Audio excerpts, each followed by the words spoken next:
Hello, hello, hello. Welcome to the Ninjas of Another Color podcast, July 10th. Today we're going to talk about ESPN, the Braves, Bad Batch, Fast 9, Tomorrow War, Black Widow, and the NBA Finals. Let's get it. By the power of Grayskull. For the honor of Grayskull.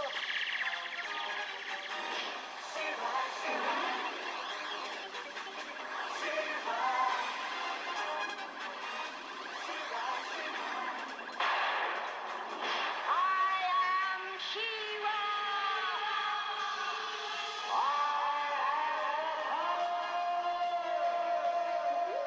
This looks like double trouble.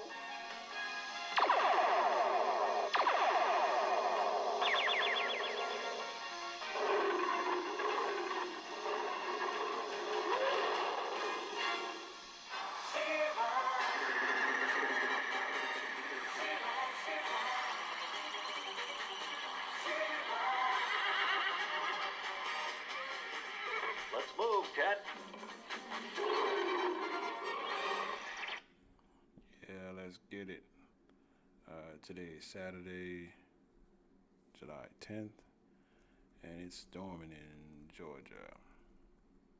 All right, for our first story, we're going to talk about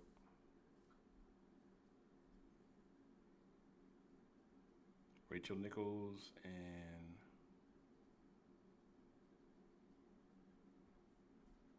Maria Taylor. All right, here's a recording that they said this has been festering for a year. How bad has it been for a year at ESPN? And let's hear what they're saying. So what did you do Doris's silent reporter job for the NBA Finals? Because guess what that would go away for?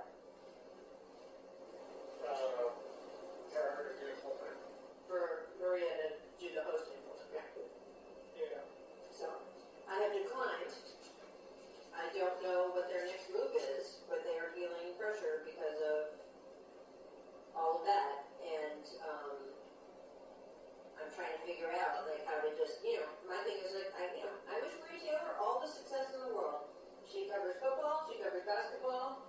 If you need to give her more things to do because you're feeling pressure about your, like, crappy, long-time record on diversity, which, by the way, I myself, like, know personally from the female side of it, like, go for it.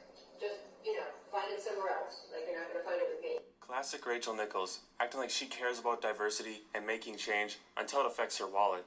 This is the same woman who, the day after Derrick Rose dropped a 50-point game, decided to bring up his rape case where he was found innocent.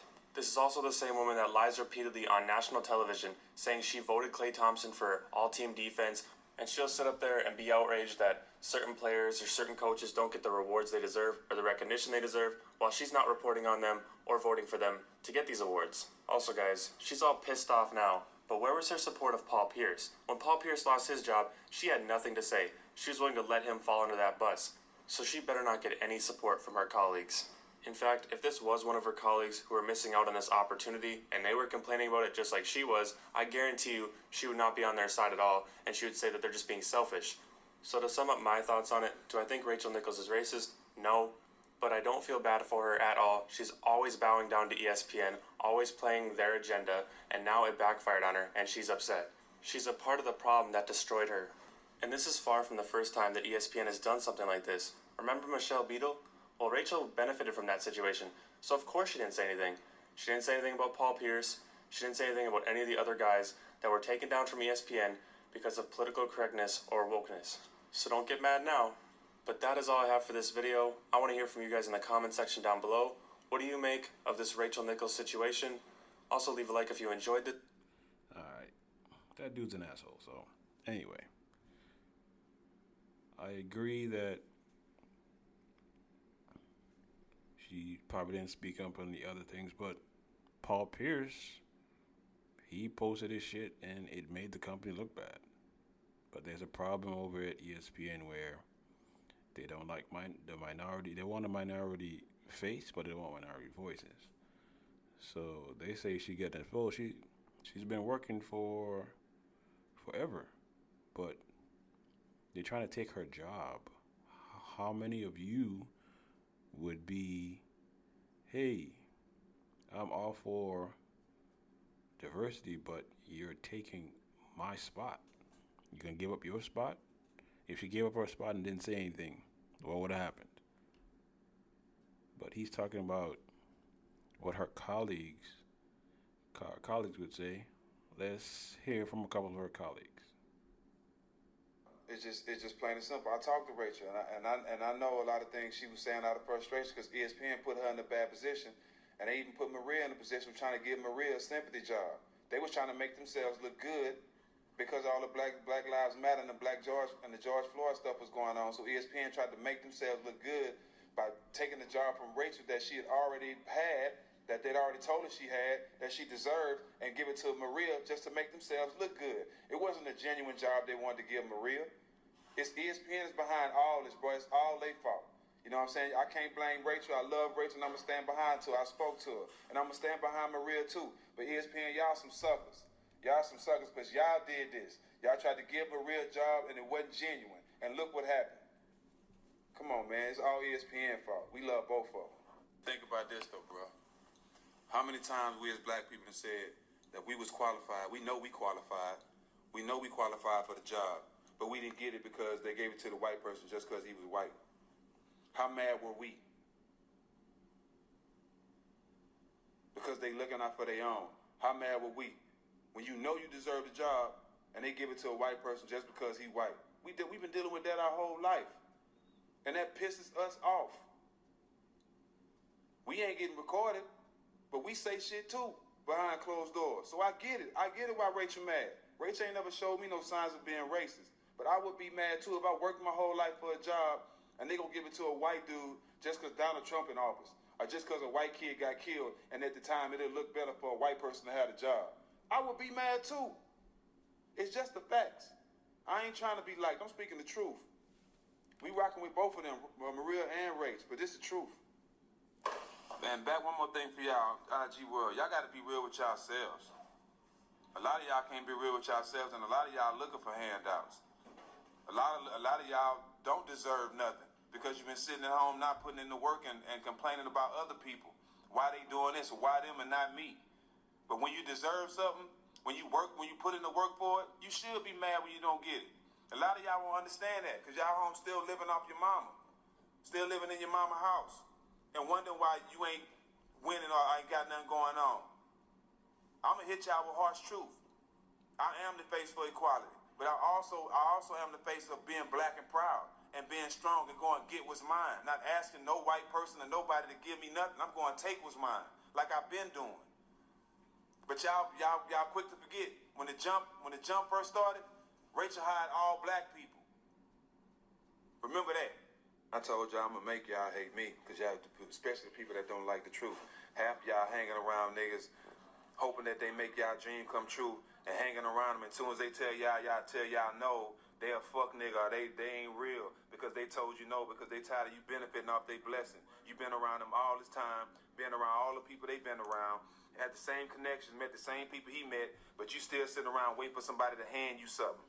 Instead of you getting in your ass, doing something with the connections and making something work for yourself. A lot of y'all in this mind frame, and a lot of y'all stuck in this attitude of blaming white people for why you ain't made it. Yeah, we know we started off behind. They put us in a bad position from the jump. They got ahead, but it's time for you to learn for yourself. We got more black. Stephen Jackson, my brother, nothing but love for you. Let me say that out off the bat. You know I got love for you. We go back a long ways, and we gonna continue to go back a long ways, my brother. Mad love and respect to you, and my heart goes out to you and all the loved ones for George Floyd for what happened to him. I know that hits home for you. It hit home for a lot of us, but for you in special ways without question. Having said all of that, you told me you was going to hit me to the game. Let me hit you to some game. I disagree with Kyrie. I ain't changing one bit. And please don't tell me what a black man should say, because a black man should speak his mind, particularly with intelligence and knowledge, if he hasn't. You have it. I believe I have some of it. I believe in this instance, even though Kyrie Irving is a knowledgeable and good brother, in this instance, I don't think he displayed his knowledge about this. You know about the force majeure provision in the collective bargaining agreement for the NBA. You know that if the NBA season gets canceled, they can reopen talks and ultimately players are going to lose billions. You know about the tens of thousands, if not hundreds of thousands of jobs across the NBA landscape that's going to be lost if an NBA season doesn't resume. You know what kind of catastrophic effect that could potentially have on the economy. Now, I understand we're going to look at it and we're going to say desperate times call for desperate measures. Somehow, some way, this got to change. I agree with you. But what is that change? Because guess what? I heard it from you, Stephen Jackson, watching you on CNN, talking about legislation on Capitol Hill. Talking about...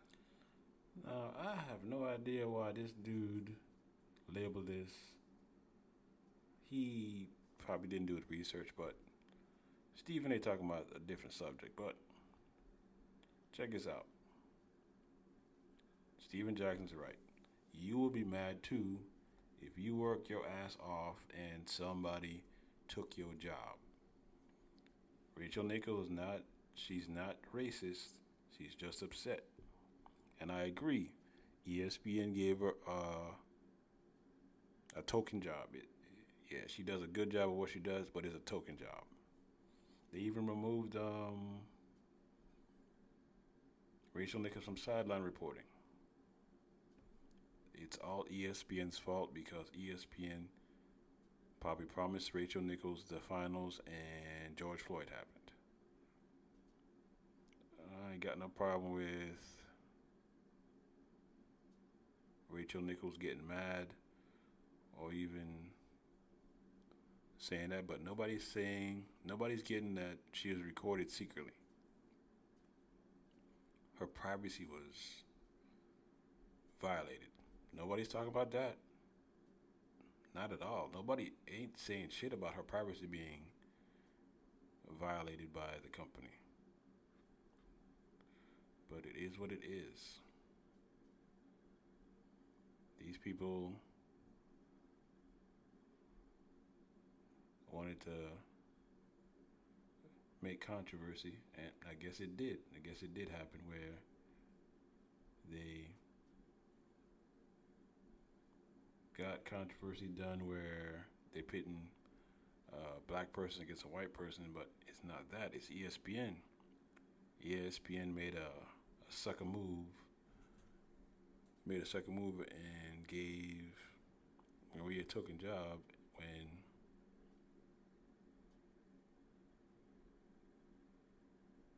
she should be better than that. But it is what it is, man.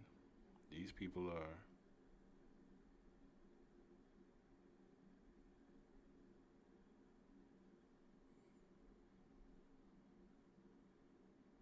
corporations are slimy, man. And what I don't understand is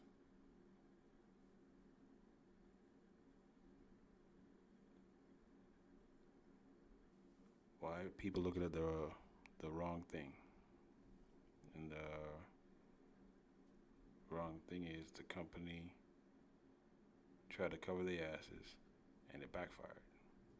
I hope Maria Taylor gets buku dollars on her next project. She might end up leaving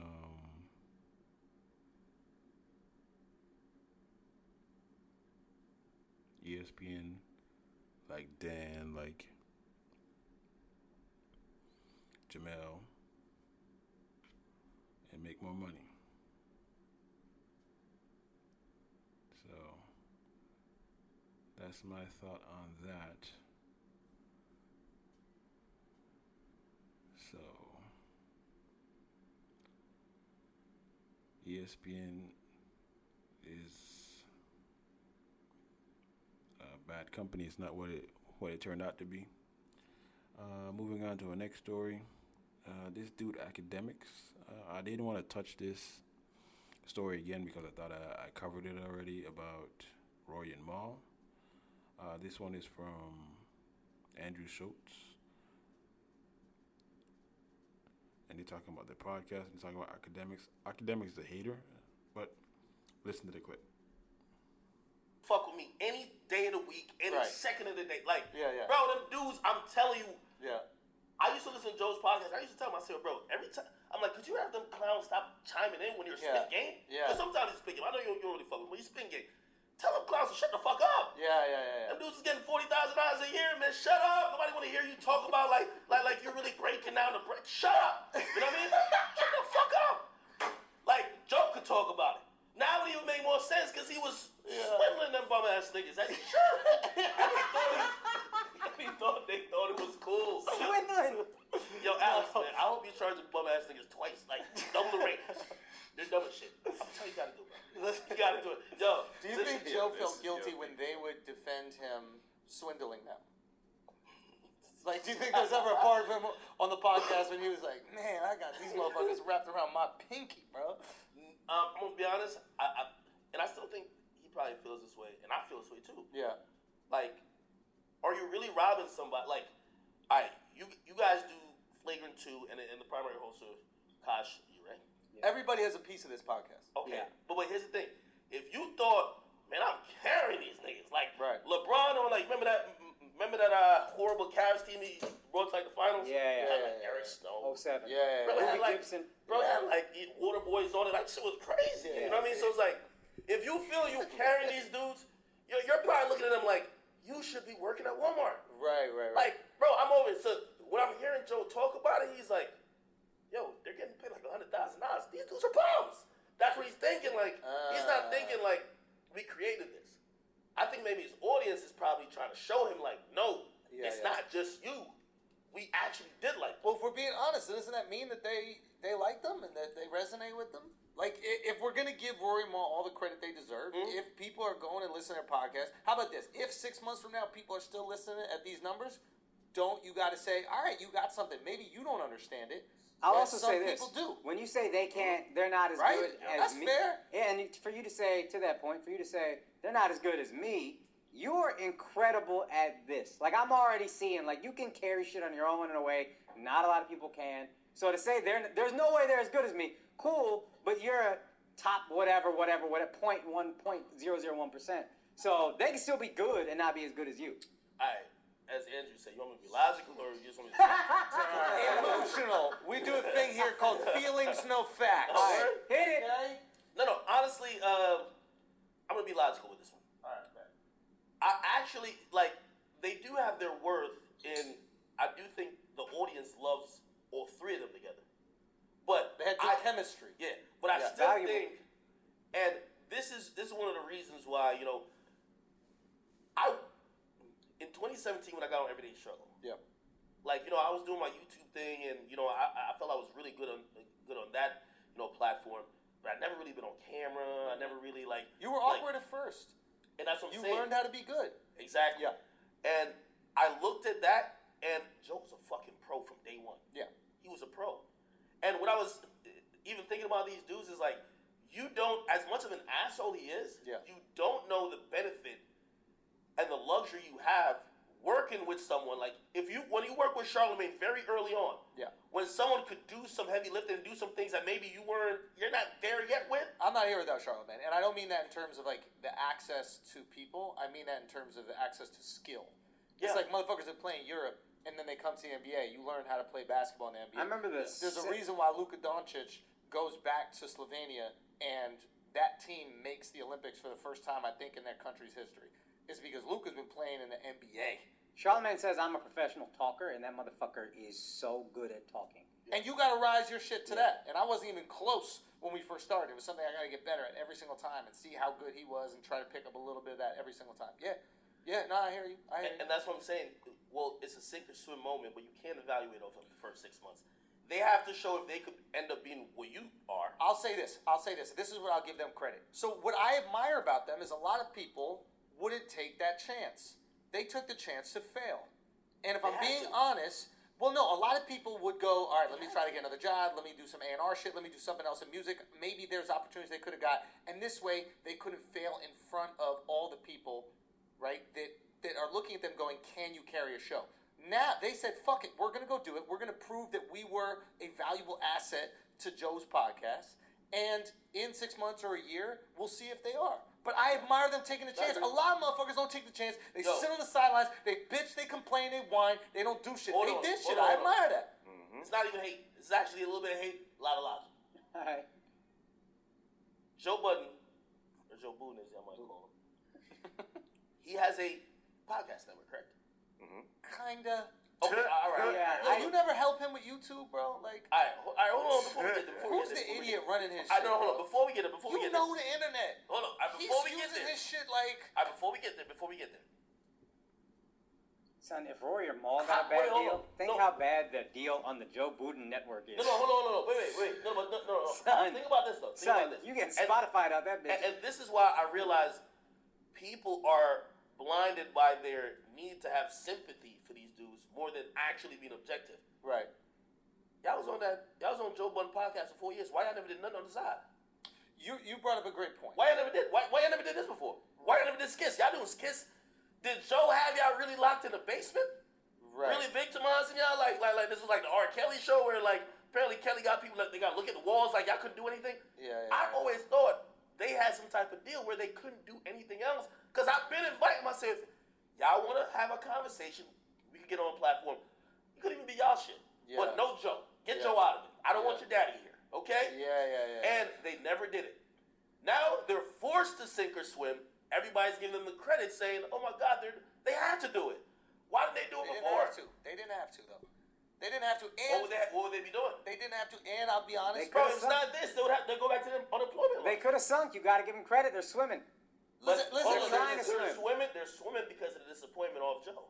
But they're trying to swim. Yo, just because it happened out of desperation doesn't mean it doesn't count. I also have another point where it's like, if they truly felt like they were partners in this thing, and they want to give their everything to it because they truly felt they're partners, I'm not mad at that at all. Like, I think that's admirable. Everybody's sacrificing their personal desires to build the band, right? Like, you look at that band Queen, Bohemian Rhapsody, that song, that kind of shit. It's like the lead singer of Queen, he got the deal to go do the album by himself, and then when he was writing the album by himself, he was like, "Man, this shit ain't as fun. I like being with the boys. And yeah, I'm the fucking lead singer, but it's more fun, the thing that we built with the boys. So if you want to put everything into that, I don't knock you for that. I understand where you're coming from in terms of leverage. But if you truly believe that you're a family... I'm surprised that you're even making this point just because of this.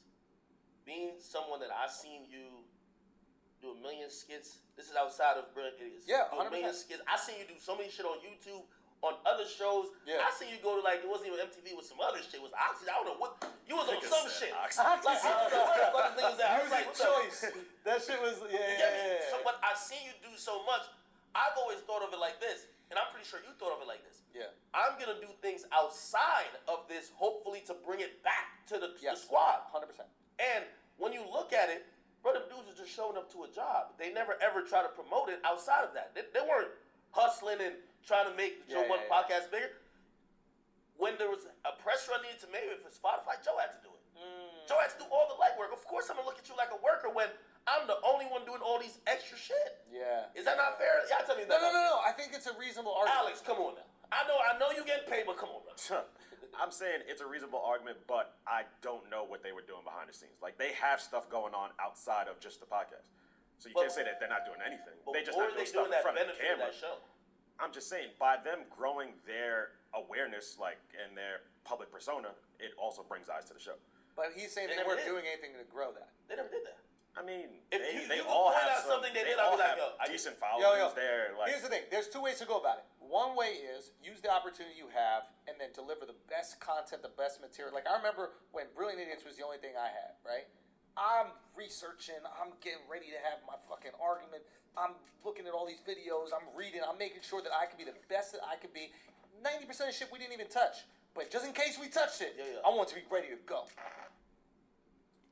Yeah, academics is an ass. Because he's saying that Joe had him locked in the basement. They couldn't do nothing, but they were part of the show. I keep saying, man, just because you're my boy, you can't rob me. You crazy? That's just straight up sucker move, because why am I going to allow you to rob me, and I am helping grow your podcast? Yeah, it says your podcast, but guess what? I put some equity into this too. What do you mean that? Oh, sorry for the crack. So what do you mean that you can take money out of my pocket and give it to somebody else? But Joe is a slime ball. It's a corporate. Like I said, his move was a corporate gig kind of thing, so he can underpay him and bring his two new buddies in. I haven't listened to that show in a minute.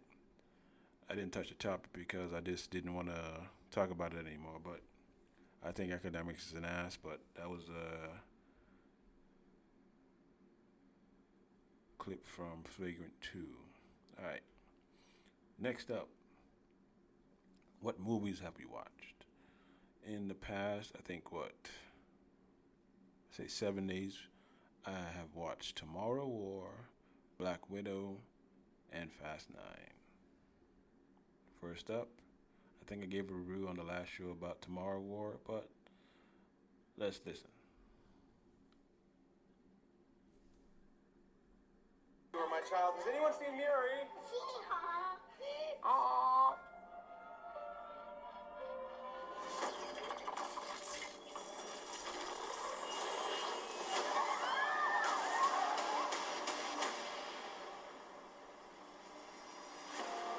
We are fighting a war 30 years in the future. It's a joke.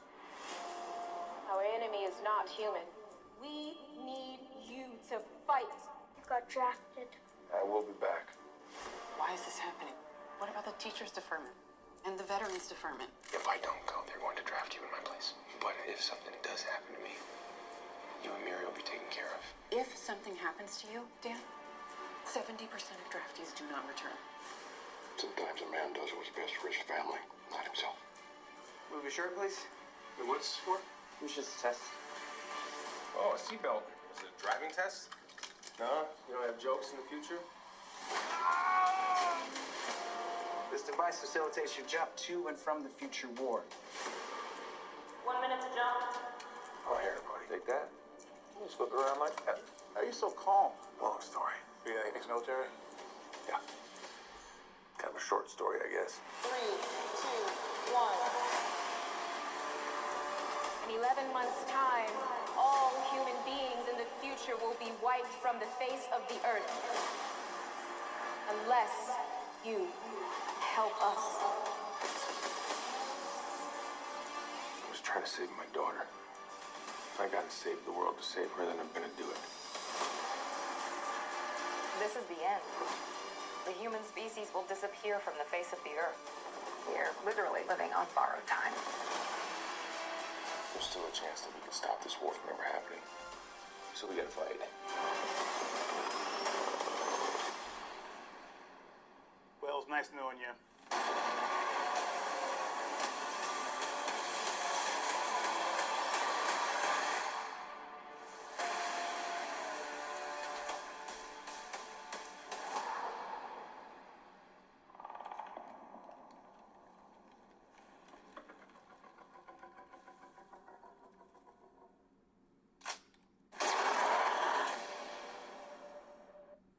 Yes, that was the Tomorrow War. I do recommend you seeing it. It's on Amazon.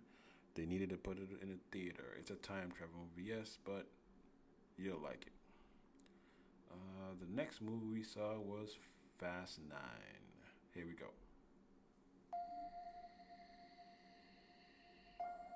I used to live my life a quarter mile at a time. But things change. I'm a father now. I will always be in your heart. Little Brian, I have a gift for you. Your daddy gave me this. No, I'm gonna give it to you. It's very special. It's for protection from what's coming.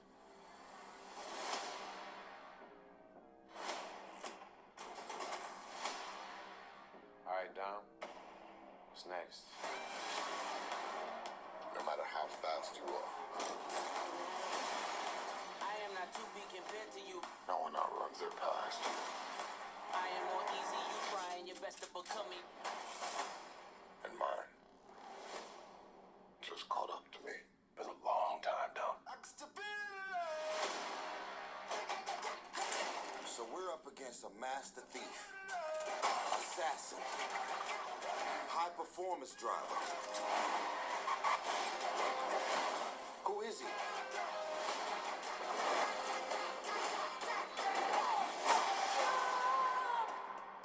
Jacob is Dom's brother.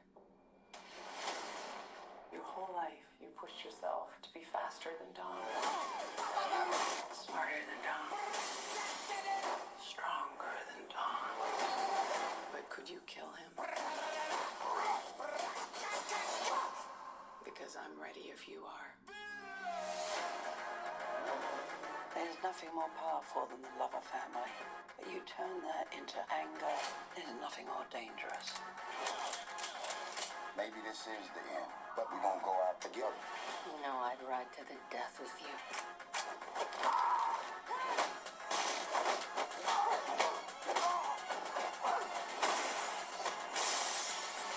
Let's get to work. Please tell me that's not a Pontiac Fiero strapped to a rocket engine? Impressive. I know. No, that's not impressive. My ass is in fuego!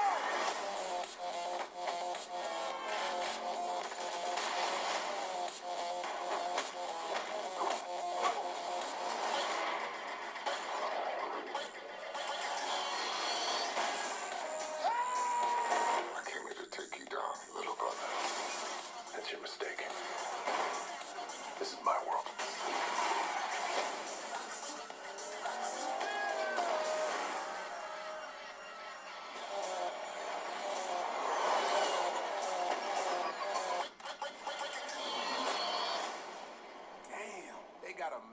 Plane? Hold on. Tell me you're not thinking what I think you're thinking. There's no bridge! Oh, hell no.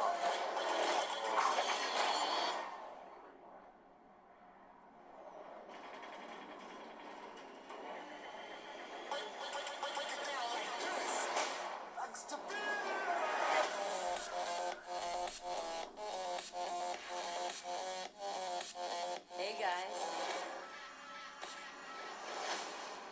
Surprise. Nice clubhouse.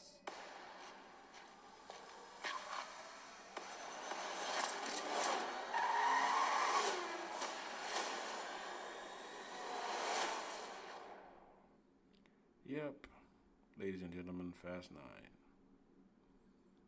I work for a company that sponsors this movie, so I don't know what to say. What is the best thing to say about the movie? They went to space. Yeah, that's the best thing I can say for that movie. Alright. And last one.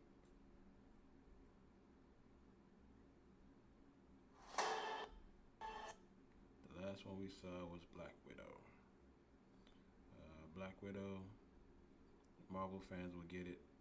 Even newcomers will get it. It's an origin story. Might have been a little bit better, but I can live with it. And we'll give you the ratings after this last one. You don't know everything about me. I've lived a lot of lives. Before I was an Avenger.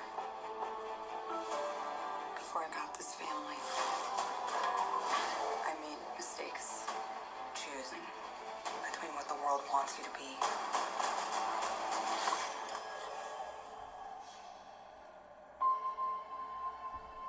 And who you are.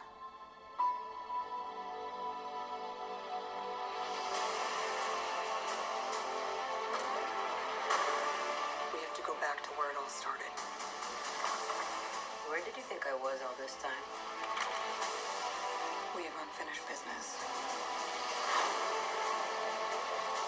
My girls are the toughest girls in the world. by the orders and we play the rules. It wasn't real. It was real to me. To me, you were everything. Nora. Home. Put your seatbelts on. She's such a mom.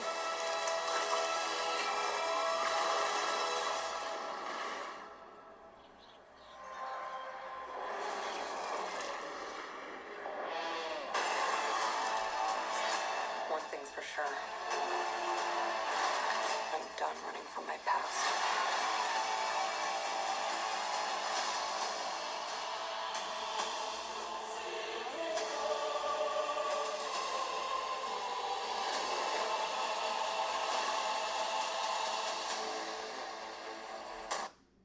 Yep. Tomorrow War, Fast 9, and Black Widow. The number 3 movie, going from 3 to 1, would be Fast 9 because the movie was predictable, but it's still a good watch. Number 2, just because it's a old premise, it's a time travel movie, Tomorrow War, but it's still good. It's needed to be in the movie theater. And the number 1 movie we saw for the past week was Black Widow. Yes, good origin story, breaking in the new Black Widow, tie into a end game. It also ties into the Hawkeye series, and it's just a good family movie. Not as killing, but it's a good family movie. This is the Ninja of Another Color podcast. Rate us, review us, give us 5 stars at Google, at SoundCloud. Support the Ninjas of Another Color. And our next topic is the Atlanta Braves. Yes, the Atlanta Braves went into had a big series win against the Mets. Then they went to Pittsburgh and dropped 2. And everybody's talking about how bad they are. They're not going to make the playoffs. I still think they're going to make the playoffs as a wild card. No, I think they're going to win the division because the Mets have not pulled away. As of right now, we're 4.5 games, and it's 2 games before the All-Star break. Here's some highlights from last night's game. Bass, it's his first start this year, his first start, in fact, since 2012 when he was pitching for the San Diego Padres. All the work out of the bullpen this year. So Freddie Freeman is the Atlanta hitter. Freddie Freeman unloads on the very first pitch and cracks that to deep right center, and it's gone. 1-0 Atlanta. Freddie loves hitting down in Miami, and I said no surprises. You see that, Chip. He's seen that pitch before, and he jumped all over it. Hanging slider. His 18th home run. Braves strike first in the first. And Don Mattingly looks on as his club has a bullpen game on its hands, and their bullpen has given up the game's first run. I mean, that's where you want that pitch.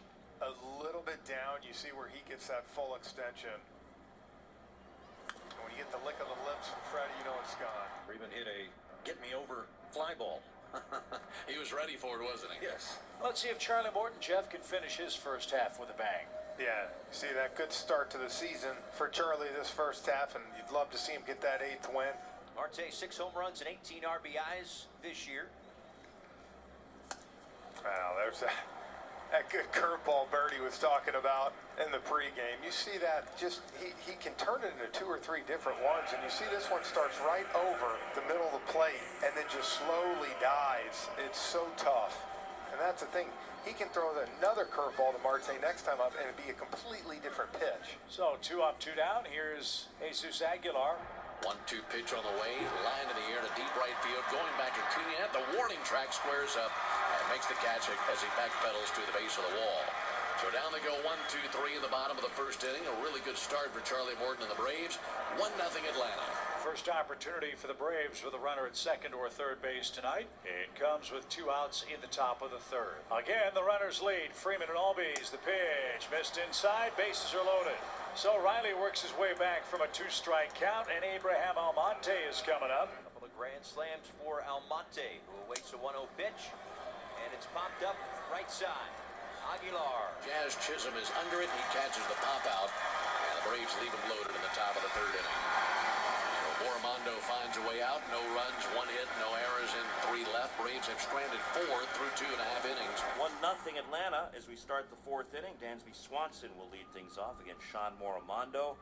They shift against Swanson. Only Aguilar on the right side, and the 0-2 is taken for strike 3 called. He's caught looking for the first out here in the 4th. And Armando gets him on the fastball in the inside corner. That is now his 6th strikeout on his 4th strikeout actually on the night. He's doing a really nice job mixing his pitches and keeping these Braves hitters off balance. Kevin Smith to the plate. Strikeout victim his first time. On 2-1 Smith, hot smash to short. Nicely gloved though by Miguel Rojas across to first. And it's a 1-2-3 4th inning. Nicely done, Sean Armando. So he's pitched 3 scoreless. So Sean Armando's a pitch away from escaping another mess here. He stranded a runner in the 2nd inning. He left the bases loaded in the 3rd. Worked 1-2-3 4th. Now 2 Braves aboard with 2 outs in the 5th inning. Riley walked his last time up. That was against Armando. Struck out in the 1st. That was against Anthony Bass. 2 balls, 2 strikes, 2 outs, and 2 Braves on. Called strike 3 on the outside corner. And Armando strands a pair in the 5th. Charlie Morton protects a 1-0 lead. 1-2 count. And a swing and a miss. Back-to-back strikeouts for Charlie. That's 4 in the game. Had a good start to the Miami 5th inning. And 1 gone here in inning number 5. Bring up the number 8 hitter, Joe Panic. Struck him out looking inside corner. Beautiful pitch. Front door 2-seamer. Man, you saw Panic. Couldn't even pull the trigger on that pitch. Armando got a good sacrifice down. His only plate appearance. 1 ball and no strikes, and the fastball is chopped on 1 bounce right back to Charlie. Morton's throw to first in plenty of time, and it's a 3-up, 3 down for Charlie Morton, who has now retired 5 in a row. And at the end of 5 complete in Miami, it's the Braves 1 and the Marlins nothing. So this will be a fun matchup. Acuna versus Bender. Ronald 1 for 3 tonight. And Acuna got hit with a breaking ball. And he takes a couple of steps out toward the mound. That was a breaking ball. I know Ronald's tired of being hit by the Marlins, but the last thing Bender wants to do is hit him in a 1-0 game. And again, Jeff, this was a breaking ball. Yeah, I think that's why you're seeing Snit and EY. Look, you got a young player. He's, you know, look, he's emotional. He's animated. That's why what makes Ronald so good when he plays. But yeah, I mean, this was an off-speed pitch. And hopefully EY's telling him, if anything, get to first, steal second, steal third. Get him back that way. Now Ozzie back hitting left-handed. Braves looking for their first hit with the runner in scoring position. Serve toward left. That's going to get down and go to the wall. It's 2-0 Atlanta. Ozzie on his way to second. He'll pull up there. And at last, the Braves break through. Revenge is sweet for Ronald Acuna Jr. He scores the 2nd run. It's 2-0. Well, look at Ozzie's chip, taking a page out of Freddie Freeman's book, knowing the ball's running away. I'm going to see it deep in the zone. And look at him. Just a nice, easy swing down the left field line. Gets a double, and as I said, this is the best revenge.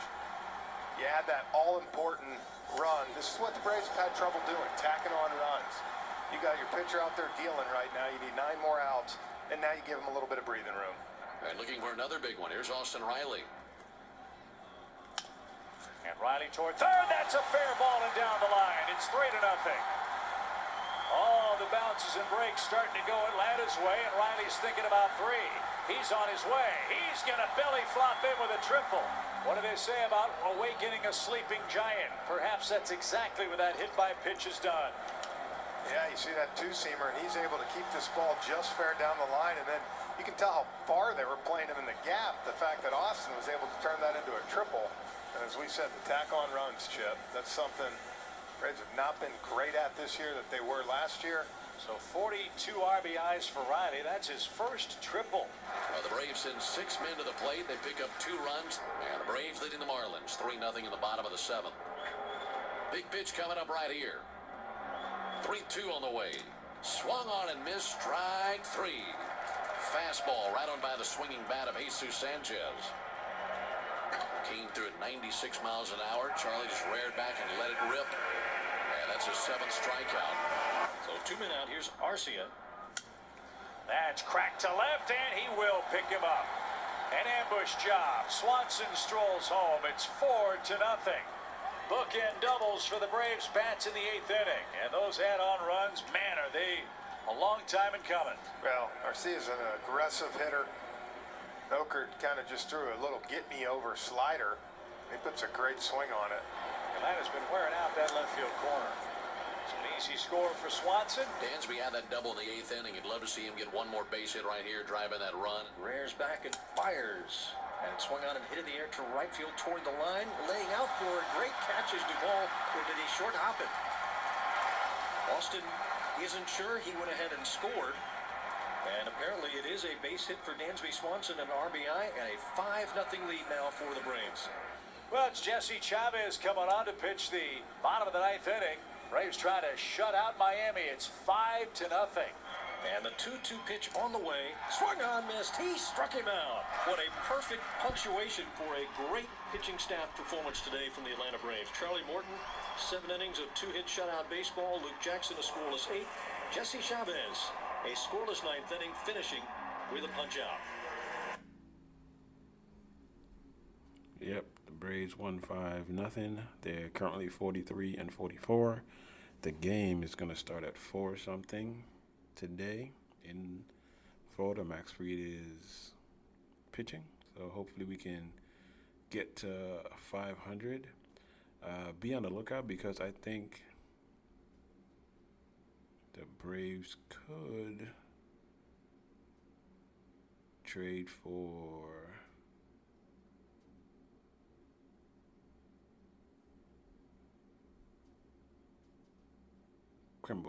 Craig Kimbrel. Yeah, I think they should trade for Craig Kimbrel. This is the Ninjas of Another Color podcast. I still think the Braves will make playoffs by winning in the division.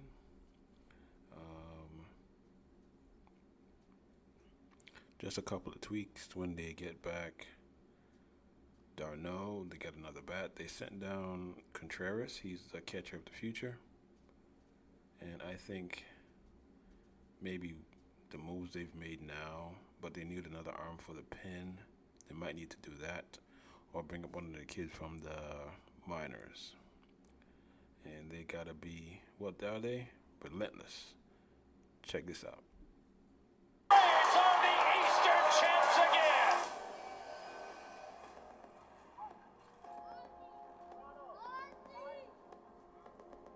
This team, this journey, it's been rewarding, but we're not finished.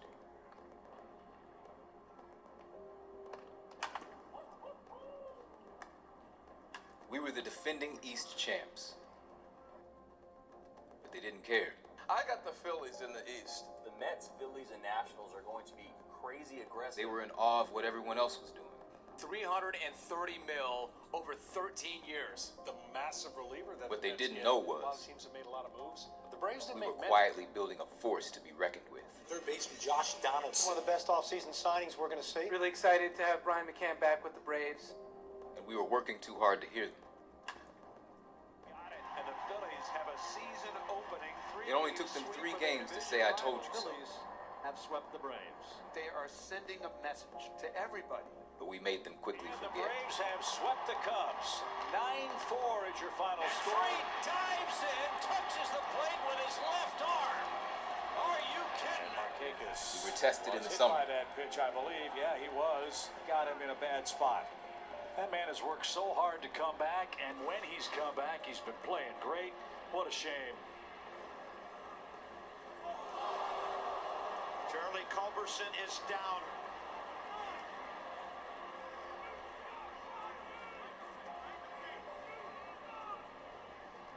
strength ran deep.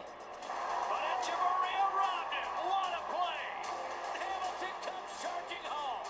How about that? You see, we don't stop. Down 4, bottom 8. We're coming for you. Up 3, make it 10. Blink, and we've scored 4 more. Bases loaded.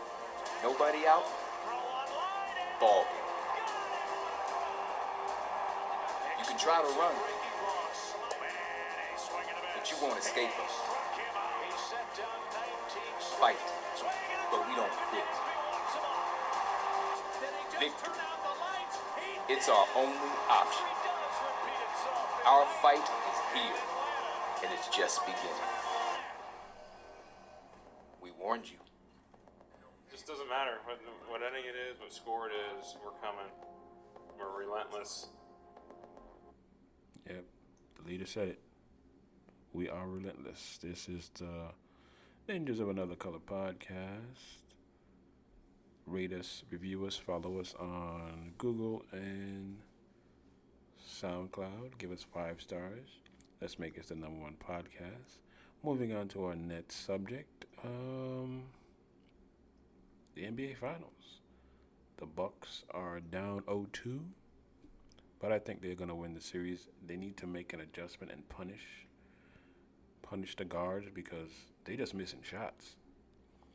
Last game, the Phoenix Suns win like 90% from 3, and Middleton and Holiday, they're just not giving them enough. But I still think the Bucks are going to win. Giannis gave him 42. It's just crazy that he came back from that knee injury. Let's hear the highlights. Lineups like Rosa with Holiday, Paul and Booker. Sensational in game 1, as was DeAndre. Too much about schematic adjustments versus about intensity and shot-making adjustments. Tentacumpo with the Strider game has had 2 turnovers already. Booker to Crowder. Crowder connects on a 3 and gets the crowd on its feet early. And you see what Giannis did. He came over as he dunks it on the spin there. That's here from Milwaukee. That is still, in many ways, their bread and butter. And Tentacumpo right on cue with the Holiday against Crowder. The spin move gets inside. Layup is good. Drew Holiday. It's just so fun to hear these crowds in both Milwaukee and Phoenix because it's so fresh being in the finals game, too. Nice feed inside. Crowder back to Bridges. Bridges with a pair of Middleton. His runner won't go. And then a Kumpo with the foul. DeAndre Ayton told me that he likens playing with Chris Paul to playing with what he imagined might be like. And this Middleton against Booker. Tucker tries the corner 3. That's good. That's their Booker against Connaughton.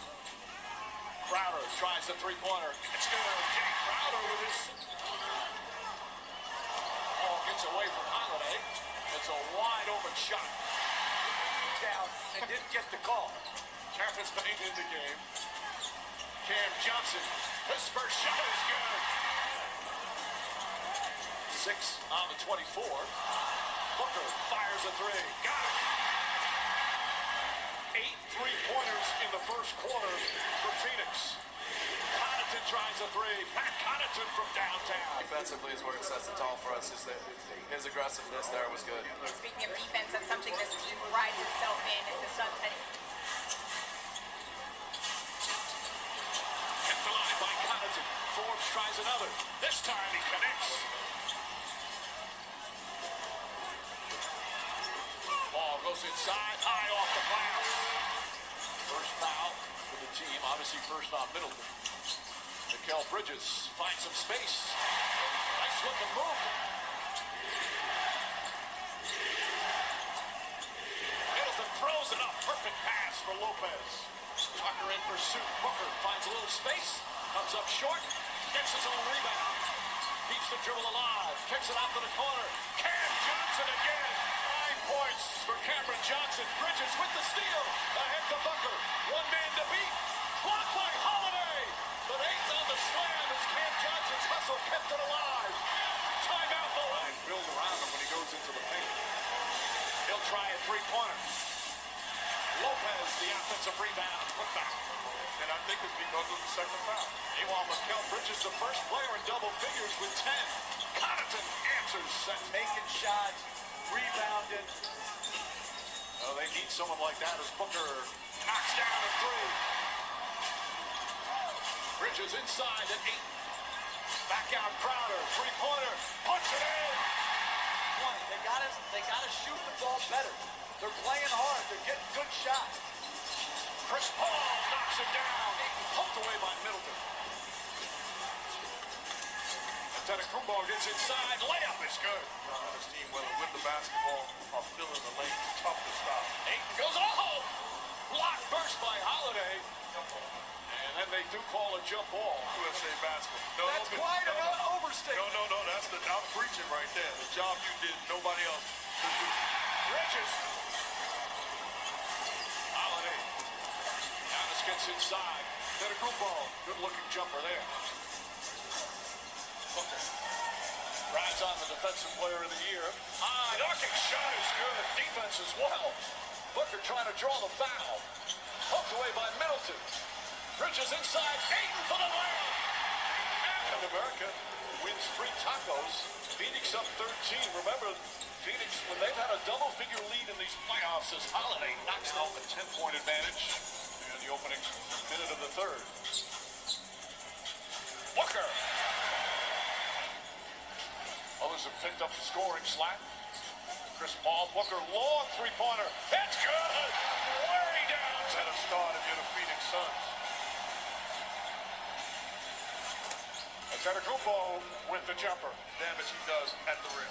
Booker throws it up. Ayton somehow able to catch it. Crowder comes away with the ball. Nice feed. Bridges the cut and the finish. But it should be Brook Lopez the rebound. Three-pointer from Giannis Antetokounmpo. Good upper body strength. Giannis against Bridges. Floats it up. That shot rolls around and drops in. 11 points in the quarter. And we played just over 4 minutes. Chris Paul. That's a three. From three-point range. Bucks, meanwhile, just 6 of 18. Antetokounmpo lays it up and in. He is dominating. Chris Paul using the screen. Floats it up to Ayton again. Blocked by Lopez. Jay Crowder. Baseline drive. Lopez right there. And Ayton is fouled. Antetokounmpo one-on-one with Crowder. Spins. Kicks it out. Middleton gets a good look for three. That's good. Middleton's out. Booker drives on Middleton. Gets inside. Whips a pass to Paul. His three-pointer is good. You gotta look. Blocked by Antetokounmpo. Beautiful rejection off the glass. Holiday. Connaughton. His three-pointer. That's good. That cut. Boy, Holiday's transition defense is so good. Booker. Jeff Teague back in from Milwaukee. Cameron Payne, Cam Johnson in for Phoenix. Antetokounmpo knocks down another. Isaiah Thomas back at 88. Great Isaiah Thomas. Booker on the follow. The big-time plays when you're trying to win the championship. Middleton fires over Cam Johnson and nails the three-pointer at 24. Ball drives out, Connaughton stops, pulls up, falling away. Shot bounces up and drops through. Aggressive. Here's Chris Paul. Off-balance shot's good and the foul. From that distance. Antetokounmpo against 8 turns, shoots and scores. 30. Surrounded by Lopez. Booker for three. Got it! Devin Booker with a 7-footer right on it up. Rebound taken by Bridges. The putback blocked by Antetokounmpo. That was close to being a goaltend, but the ball never hit the rim. Holiday up top and Lopez lays it up. Booker for three. Punks it in.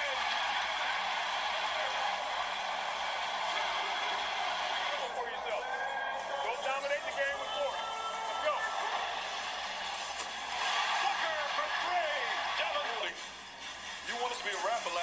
of a sudden you have it down pat. Beautiful pass, Paul to Ayton. I'll tell you what, DeAndre Ayton's got down pat. Screen for Chris Paul and roll to that rim. Holiday gets inside. Paul gets inside. Layup off the glass. Ahead to Holiday. And Booker wraps him up, and it still goes Crowder. Booker for three. DeAndre Ayton the rebound.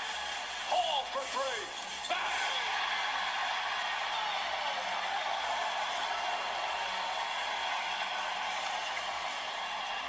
Middleton the drive, blocked by Ayton. 18 points for Mikal Bridges. Antetokounmpo spins into the paint. Layup is good. For an opening, Bridges gets up on him. Holiday up top to Connaughton. Good look for three. It's good. Pat Connaughton with a sport three. Two Mainers in the game. Middleton. Antetokounmpo throws it down for their first NBA championship.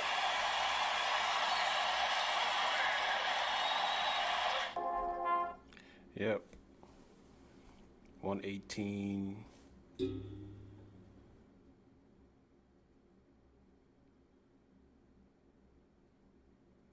To 108.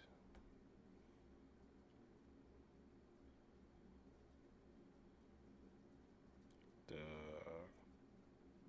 quarter they lost the game in was the second. In the first quarter, it was 29-26. In the second quarter, it was 30-16. And then the rest of the way, the Bucks scored 33 and 30. They held them even. They can beat them. They just need to just tighten up on the defense.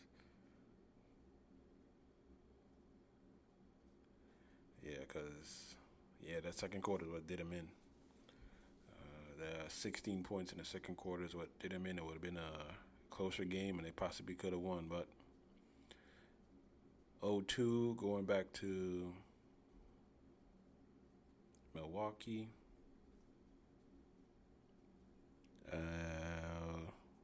Maybe a better shooting by the role players in Milwaukee. And I hope it goes 7. And I picked the Bucks in 6, but it might go 7. And they should fire what's his name, even if they win, because he does not do adjustments very well. This is Ninjas of Another Color podcast.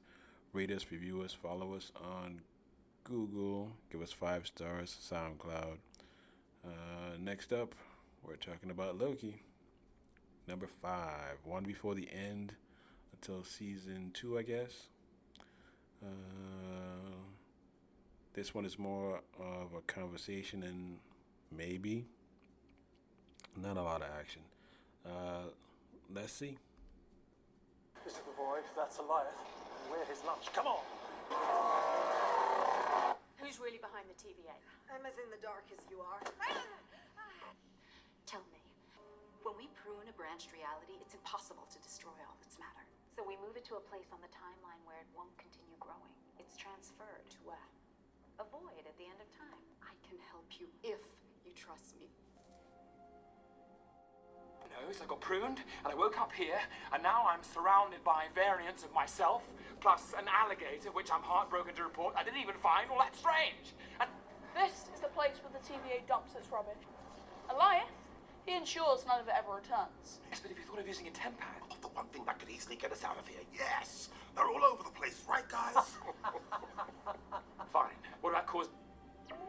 Hiding in the shadow of apocalypses obscured me from the TVA. So how do we get past the void? Wait, what about the void spacecraft? Buried pretty deep. It's highly restricted. I might not even have clearance. If it's real. She's self-pruned. And she's dead too. Because we, my friends, have but one part to play. The god of outcasts. Nothing more. Have any of you met a woman variant? Sounds terrifying. Oh, she is. That's kind of what's great about her. She's not trying to take over the TVA. She's trying to take it down. And she needs me. Which one of us are you? This is a nightmare. By the way, you should be careful just jumping into a stranger's car like that. Can't be serious. Come on.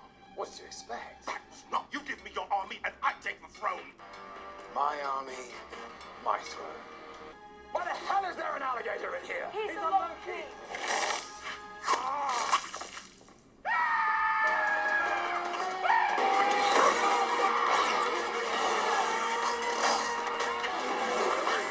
Nothing can change until the TVA is stopped. And you trust her? She's the only one I do trust.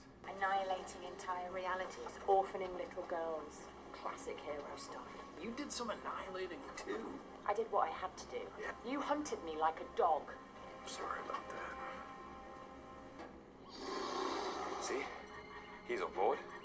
He's praying. Thinks we're going to die. Sylvie. Mobius. Us as a child, us in the future, and us as an alligator. You throw a rock out here, you hit a Loki. I think the person we're after is beyond the void at the end of time. That thing is just their guard dog protecting the only way in. You were disloyal to the TVA for that. Disloyal to who? You were in the Timekeeper's chambers. They weren't real. You had a link with the variant. I want you to tell me what drives her. You just want to find whoever's behind all of this, too. I need all the files on the founding of the TVA. Whoever created this place is in danger. I need to find them. So just like that, you're turning on the very thing you devoted your life to. It's never too late to change. Theory. Right, about my Nexus event. Rubbish, right? Absolutely, of course. I don't mean that it wasn't, a nice moment. Sounds like another TVA lie. 100%. I betrayed my father, my brother, my home, and that's not who I am anymore. If I can get close enough to it, I can enchant it. What will you do at the TVA? Burn it to the ground. Thank you, my friend. You're my favorite. We'll have to cause a distraction.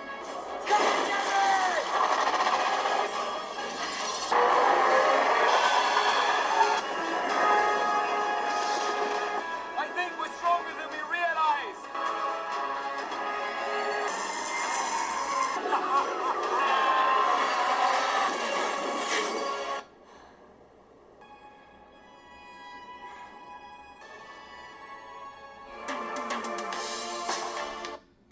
Yep, that was the best scenes of Loki, and this is a goddamn love story.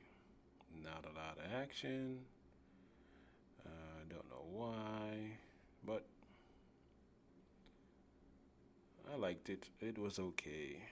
Like I said, that's more of a dialogue story. Love, he's in love with himself. It's narcissistic, but it's a good story. Next up, episode, we're gonna take a break for 1 second. We're going to talk about next week, The Flash. Nora West Allen is back. Yep. At 100, this is episode 150. The Allen twins will show themselves. This is the end of episode 16.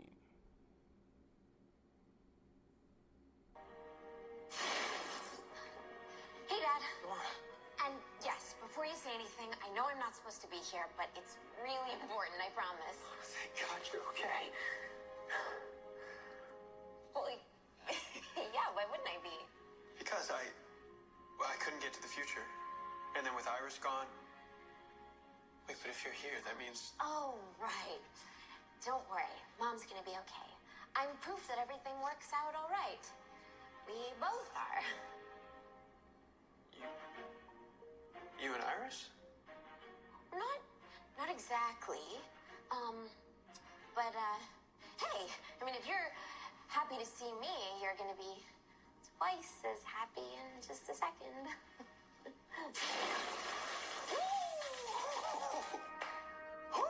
What did I miss? Dad, meet your son, Bart. Hey, Dad. What's good? Or Pops. Can I call you Pops yet? You like it when I call you Pops later. I can't remember when that is. Yo, this place is crash.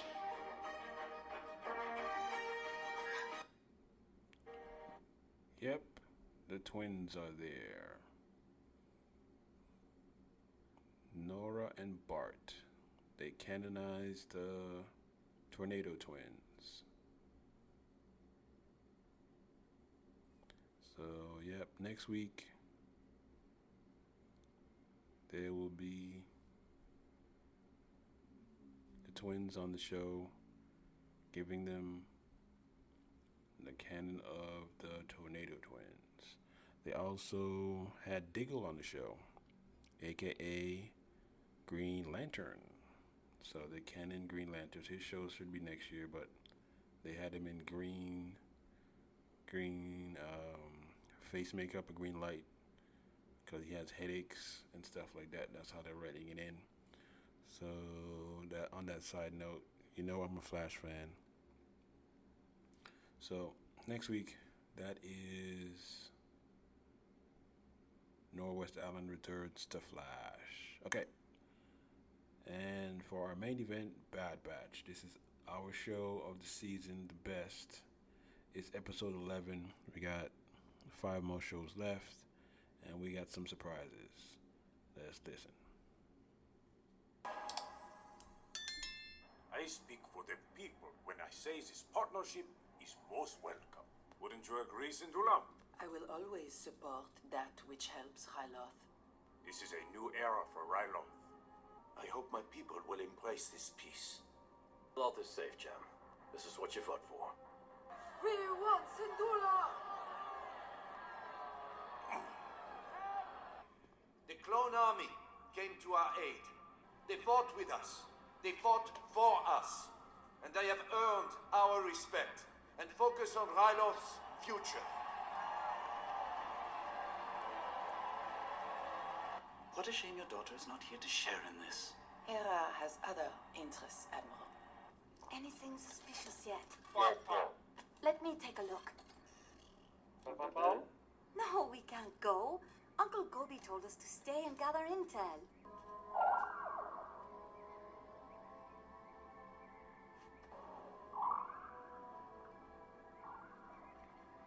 By turning over our weapons, he's made us defenseless. I can't accept that. What happened now? We were just exploring. The Imperial refinery is off limits, Hera. I never said we were at the refinery. Tell me what you saw. Leave nothing out. I will not have you put Hera in the middle of it. The clones were supposed to leave Ryloth when the war ended. I will not stand by while more arrive each day. The Imperials are up to something.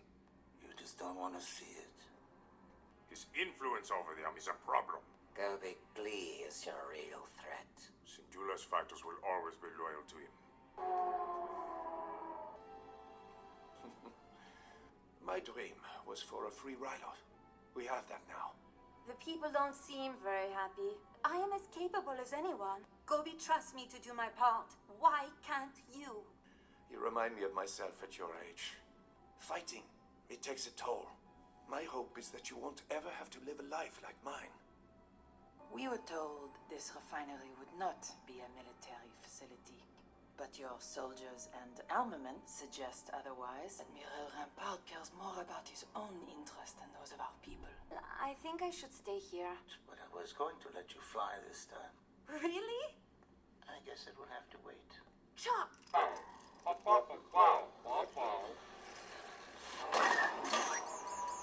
Police ship's been tagged. Now ease off on the thrust. It's time to land. I can do it. Weapons? But we just turned over all our weapons to the Empire. Sid sent us, along with 3 dozen blasters and a case of thermal detonators. What type of ship is this? A modified Omicron-class attack shuttle. Hunter, can she come aboard? But no funny business. Funny business? Flying it's about a feeling. You're free. Who's chasing you? Are you in some kind of trouble? I thought you were in trouble. You better know what you're getting into. We don't have a choice. Good luck. Make a new friend. She's kind of strange. I like her. Did you know flying's about a feeling? What feeling?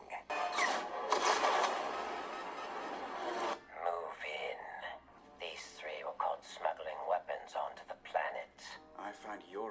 find such matters to be most distressing. He's plotting an uprising. That's not true! You! So she's only a child. Take them away! Where are they now? Western outskirts, Sector 3. Chopper, let's go! Stay here and wait for my signal. It's Sinjula! I knew it! Ah!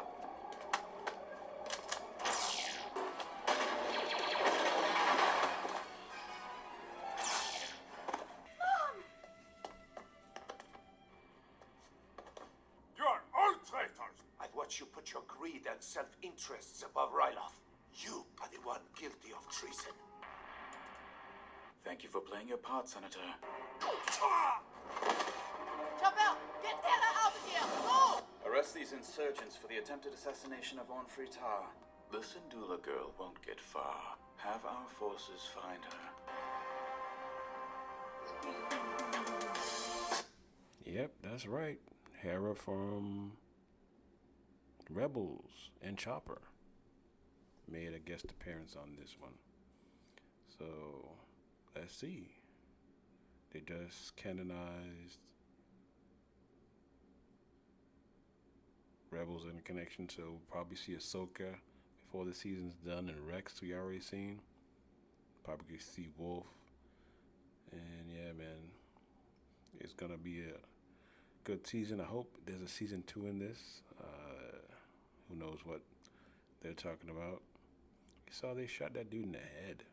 Omega knows Hera, and would she be around in Star Wars Rebels? Was she again gonna back channel that and Ezra and stuff like that later? I don't know. But this is Ninjas of Another Color podcast. It's been great sharing this information with you. Rate us, review us on Google Podcasts, give us 5 stars. Also on SoundCloud.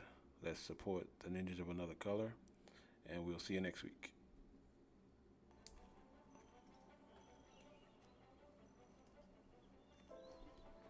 Are you a believer in the Braves still being there at the end of the year at the top of this division? The Braves, they're a nice story right now. They're fun to watch. There's a lot of energy. I just don't think they sustain the offense throughout the year. The starting pitching, while on paper it's pretty good, the lack of veteran presence may come back to get them. What do you do when people doubt you?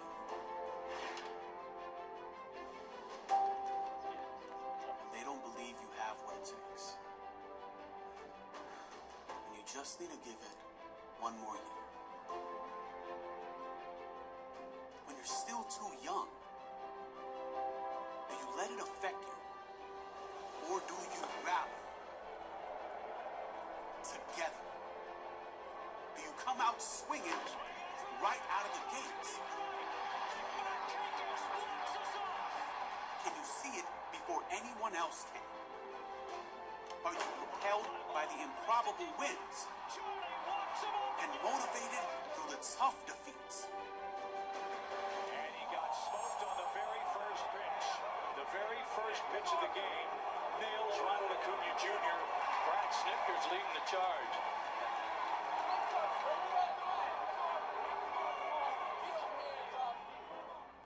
You just gotta go into like protect mode, you know, because that's family. He's my kid. I'm gonna protect him. Do you stand up when you're knocked down? Swing and a high fly ball deep left break. Do you play like there's no tomorrow? Even when your backs are against the wall. Something's bubbling in the South, people. The Braves are coming. And I'm telling you, they're going to be in this. They're going to be in this for a while because they're starting to believe in themselves. You see, the mark of a real team is its ability for every person to believe in the one beside them. To put family above everything. And when that happens, you play for something more, for something bigger, for Braves country, for your city, for each other.